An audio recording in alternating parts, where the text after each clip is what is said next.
Hello students, in the last videos we are done with our unit 1. Now we are starting with unit 2, and before going in further details, I would like to give a briefing about all the topics which we have to study in unit 2. So 2.1, 2.2, 2.3, 4, 5, 6, 7 में क्या क्या आपको study करना है वो सारा हम आपको यहाँ पे डिटेल से समझाएंगे। सबसे पहले बात करते हैं मीनिंग बिजनेस ऑर्गेनाइजेशन की है क्या। आपके पास कोई भी अगर हम एक स्ट्रक्चर उठा रहे हैं ऑर्गेनाइजेशन का, चाहे वो एक इंडिविजुअल पर्सन स्टार्ट कर रहा है या एक ग्रुप पर्सन स्टार्ट कर रहे हैं, अब उसमें उनकी क्या मेरिट्स हैं, क्या डीमेरिट्स हैं, क्या क्या फाइनेंशियल रिसोर्सेज वहाँ पे काउंट होंगे, क्या फाइनेंशियल कंस्ट्रेंट्स रहेंगे, क्या वहाँ पे आपके पास लिमिटेशंस आई हैं, वो सारा हमें इस यूनिट में स्टडी करना है। और ये यूनिट आपको रियल लाइफ से रिलेट करेगा कि इन रियल लाइफ कितने टाइप्स की ऑर्गेनाइजेशंस हैं जो आपको स्टडी करनी है। जैसे सबसे पहले अगर हम बात करें, एक इंडिविजुअल पर्सन जो स्टार्ट कर सकता है अपने फाइनेंशियल रिसोर्सेज को, अपनी पॉजिटिव चीज़ों को, अपनी लिमिटेशंस को ध्यान में रखते हुए, वो सबसे पहले आता है आपका soul ownership.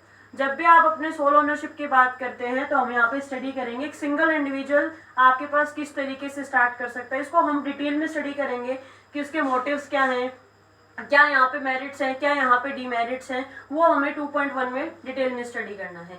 Step by step आप जानेंगे कि एक फॉर्म ऑफ बिजनेस ऑर्गेनाइजेशन की लिमिटेशंस को ओवरकम करने के लिए आपकी नेक्स्ट स्टेज आपके आती है।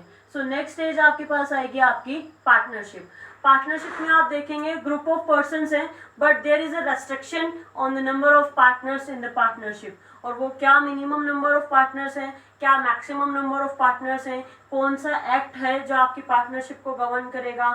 अगर आपके पार्टनर्स के बीच में रिटन कॉन्ट्रैक्ट है तो क्या कंडीशंस होंगी, रिटन कॉन्ट्रैक्ट नहीं है तो क्या होंगी। फिर आपके मन में डाउट आएंगी कि क्या मैम हम पार्टनर्स बन सकते हैं, जो कि आपकी एज है 18 साल से कम, तो आपके लिए क्या आपकी कंडीशंस रहेंगे। वो सारा हमें पार्टनरशिप में स्टडी करना होगा।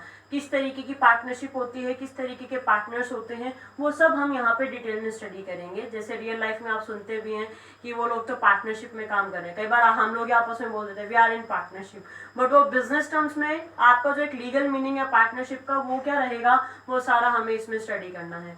देन आता है कोऑपरेटिव सोसाइटीज। आप अपने रेवाड़ी रोड पे, रेवाड़ी में, नारनौल में आप देख सकते हैं बसें चलती हैं, सहकारी समिति द्वारा चलित, ऐसा बसेस पे लिखा रहता है कोऑपरेटिव, आपकी running through cooperative societies, Hindi English दोनों में।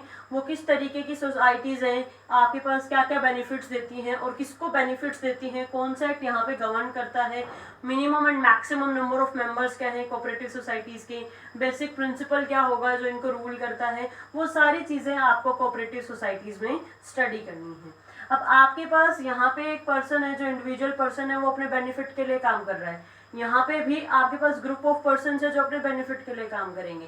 तो यहाँ पे ये लोग अपने मेंबर्स के लिए काम कर रहे हैं, यहाँ ये अपने पार्टनर्स के लिए काम करेंगे। तो वो क्या डिफरेंसेस हैं, माइन्यूट डिफरेंसेस जो हैं वो हमें यहाँ पे स्टडी करने हैं। फिर आता है जॉइंट हिंदू फैमिली बिजनेस। नाम से क्लियर है, जॉइंट, ऐसी फैमिली जिसमें डिवीजन नहीं हुआ है प्रॉपर्टी का, और वो हिंदू होनी चाहिए धर्म से। और कौन कौन सी फैमिलीज काउंट होंगी, आपके पास किस तरीके से बर्थ राइट्स मिलेंगे आपके सन को, उसमें आपके पास बेटियों के लिए क्या चीज़ें, डॉटर्स को वो कवर करता है नहीं करता है। आप स्कूल ऑफ थॉट्स पढ़ेंगे इसमें, और उसमें आपके पास कौन आपका एल्डेस्ट मेंबर होता है वो क्या कहलाता है, उसकी किस तरीके की लाइबिलिटीज़ होती हैं।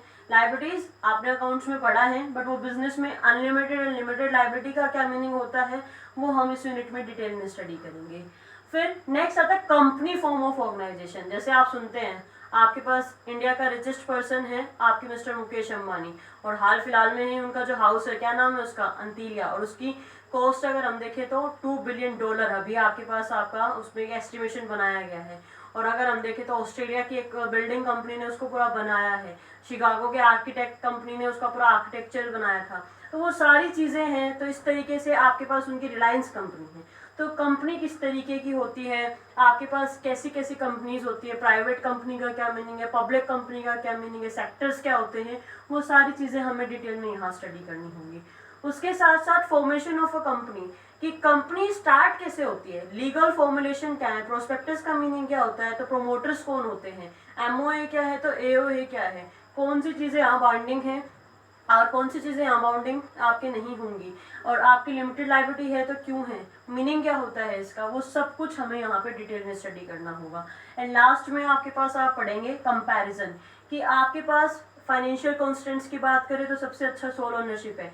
लाइबिलिटीज के पॉइंट ऑफ व्यू से बात करेंगे तो कंपनी सबसे अच्छी है, वो किस तरीके से है, कैसे है, तो ये सबसे एक अच्छी बड़ी यूनिट हमारे कंसिडर की जाती है बिजनेस में +1 क्लास के लिए। और बट आपको यहाँ पे एक रियल लाइफ का टच देते हुए हम सारा इसको स्टडी करेंगे। उम्मीद है आप इसको एंजॉय करने वाले हैं इस यूनिट को, और आपका जो बिजनेस है +1 का वो बहुत ही आपको अच्छे से रिलेट करेगा, एक रियल वर्ल्ड की सैर कराएगा, और आप धीरे धीरे चीज़ें जानेंगे, डिफरेंसेस समझेंगे चीज़ों को। तो स्टार्ट करेंगे हम इसको फ्रॉम मंडे ऑनवर्ड्स। अभी ये आपको सिर्फ एक इंट्रोडक्टरी वीडियो था, तो आज हम यहाँ तक रखते हैं। फ्रॉम मंडे ऑनवर्ड्स हम आपके पास फर्दर वीडियोस के साथ, दैट इज 2.1 इन डिटेल हम स्टार्ट करेंगे।